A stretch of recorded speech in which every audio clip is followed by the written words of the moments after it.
धन्यवाद अध्यक्ष महोदय.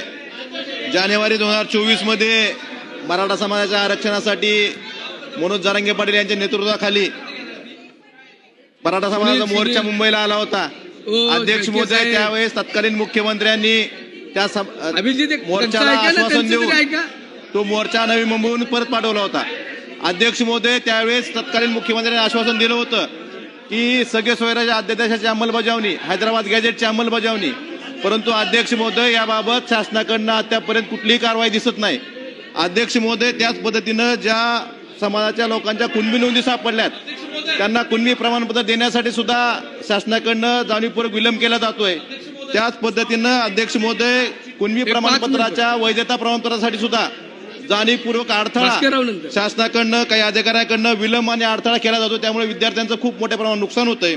अध्यक्ष महोदय, मला औचित्याच्या मुद्द्यावर एवढंच सांगायचंय की मराठा समाजाचा परत एकदा मोर्चा आपल्या मागण्यासाठी मनोज जरांगे पाटील यांच्या नेतृत्वाखाली 29 ऑगस्टला मुंबईला येतोय. तर त्या समाजाला जी आश्वासनं सरकारच्या वतीने आधी दिली होती त्या आश्वासनाची पूर्तता करावी एवढीच विनंती औचित्याच्या मुद्द्याद्वारे मला सरकारला करायची.